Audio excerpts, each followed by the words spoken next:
sont de bonne foi, qui initient des résolutions après avoir établi que le Rwanda est au Congo et appuie cette fameuse rébellion entre guillemets, il y a les États-Unis d'Amérique qui s'opposent.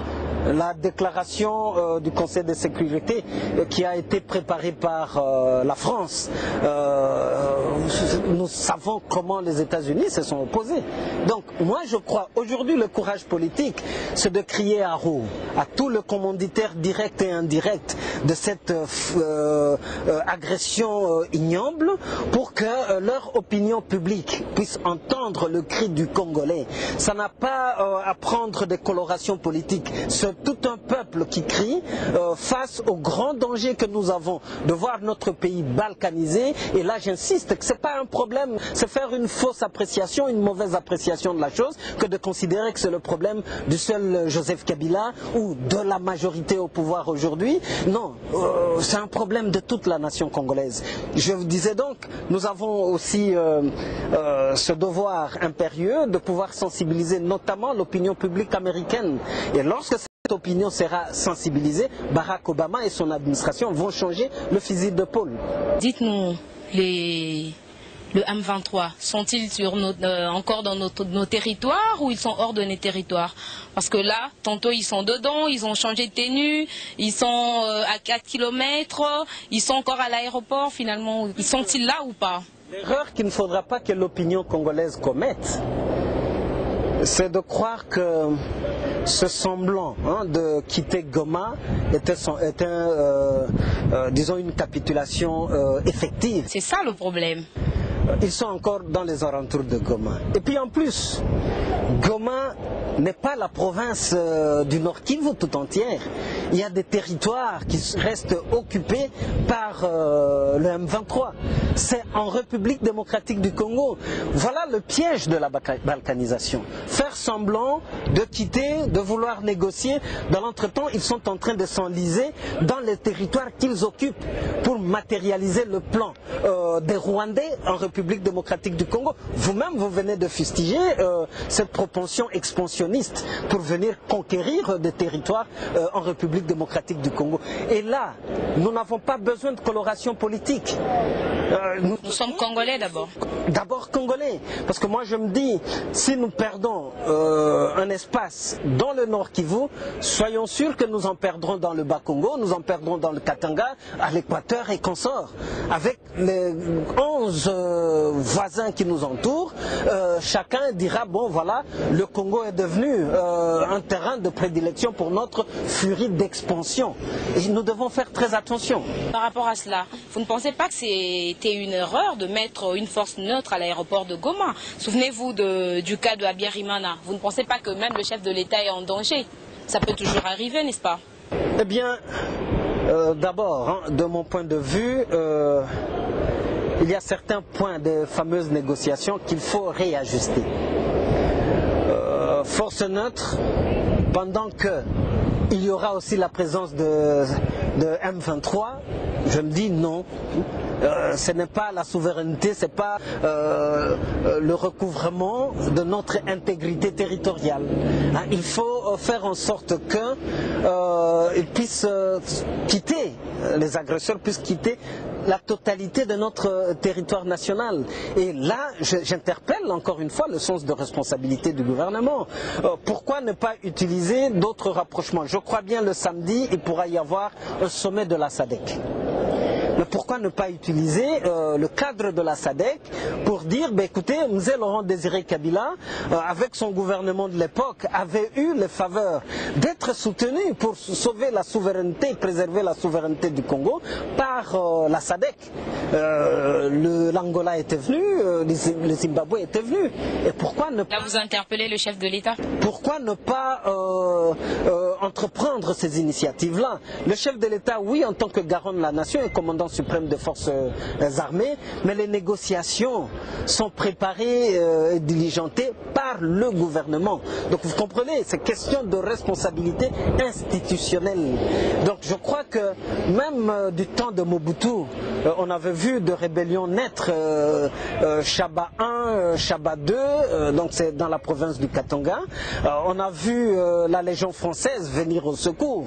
On a vu des Marocains venir au secours. Mais qu'est-ce qui nous manque pour qu'aujourd'hui, sur le plan diplomatique, que nous fassions valoir les aspects défense, les aspects militaires? C'est possible d'être fait. Et pourquoi on n'exploite pas? Moi, je donne ma langue au chat. Donc aussi, en interne, nous devons être capables nous-mêmes de défendre l'intégrité de notre territoire. Évacuer tous les traîtres de nos forces armées, je crois que ça nous permettrait de remettre en confiance tous les compatriotes qui sont sous les drapeaux aujourd'hui et qui sont motivés pour défendre l'intégrité de notre territoire. Il se pourrait que Runiga et PCA au Fonds de promotion industrielle, ici au Congo, nous avons vu que Lumbala a été traduit à la Cour pénale internationale, mais lui, quel est son sort? Vous allez continuer à payer un Rwandais? Au Fonds de promotion de l'industrie, non, il n'est plus président du conseil d'administration et moi-même, je ne suis plus au Fonds de promotion de l'industrie. Lorsque j'étais administrateur au Fonds de promotion de l'industrie, à l'époque de 1+4, Runiga était aussi au conseil d'administration représentant le RCD. Donc c'est quelqu'un qui est venu dans la mallette du RCD et nous connaissons des connivences qu'il y a eu entre le RCD et le Rwanda. Aujourd'hui c'est eu un éternel recours. Au fait, c'est depuis quand qu'il n'est plus au FPI? C'est depuis la fin de mandat 1+4, donc je crois depuis janvier 2008. On avait la certitude. Mais quel est son sort? J'étais aussi dans ce conseil d'administration, donc ce que je vous dis, c'est une certitude d'évidence. Quel serait son sort? C'est au gouvernement congolais de tracer son sort. Runiga par M23 interposé, a violé, a tué, a assassiné, a pillé. Et c'est des crimes imprescriptibles, c'est des crimes contre l'humanité. Vous savez, c'est le gouvernement congolais qui doit maintenant utiliser les mécanismes du droit international pour qu'on puisse les mettre en accusation. Voyons voir aussi, parce que sur le plan de la politique intérieure, dès lors que le gouvernement a accepté de faire des sessions, si c'est d'évaluation ou négociation, je n'en sais pas trop. Il faut aller d'abord avec la logique jusqu'au bout. Mais il faut, le moment venu, le déférer en justice.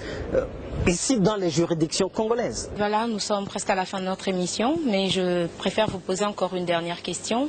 Quel message vous pouvez donner aux populations qui se trouvent à Goma, même toute la population congolaise, parce qu'il y en a qui se disent il faut aller aux armes, ces gens-là sont violents, il faut se battre, il faut les affronter. Et la logique de la politique veut que nous allions par les négociations. Quel est votre propre point de vue? D'abord, la donne du combat ou de la guerre. Qui cherche la paix prépare la guerre. Et là, je ne vais pas m'adresser à nos concitoyens, au peuple congolais, je vais m'adresser au gouvernement et aux garants de la nation. Ils doivent intégrer toutes les contraintes liées à cette situation pour en tirer les conséquences. Nous devons préparer la guerre par tous les moyens possibles. C'est la voie obligée parce que aujourd'hui c'est prouvé que les ennemis du Congo ont d'autres plans contre notre pays. Au peuple congolais, je dirais que dans l'histoire des nations, toutes les grandes nations ont connu de moments de dure épreuve. Les Américains ont connu, les Français ont connu, les Belges ont connu, et en fait, toutes les grandes nations. C'est notre moment, mais ne désarmons pas, ne nous décourageons pas. Nous devons prendre toutes les dispositions possibles pour que nous puissions résister à cette agression et surtout au plan macabre de balkanisation de notre pays. La plus grande arme dont nous pouvons disposer aujourd'hui, c'est la cohésion nationale. nous serons autrement beaucoup plus forts que même une bombe atomique si tout le peuple congolais se mettait ensemble. Et cette cohésion pourra aussi nous permettre de débusquer tous les ennemis de la République, tous les traîtres, d'où qu'ils viennent, et les mettre hors d'état de nuire. C'est cela le message. Ne nous leurrons pas d'illusions. Le M23, c'est une fabrication de Rwandais qui veulent maquiller une nouvelle agression de notre pays, et c'est à nous, et alors à nous tous de... Attendons calmement que le gouvernement se mette à l'œuvre pour défendre le pays. Il faut coincer le gouvernement, il faut inciter le gouvernement à prendre ses responsabilités. Autrement, ça ne servirait à rien que d'avoir un gouvernement. Merci Monsieur Okende d'avoir répondu à notre invitation. Je vous en prie.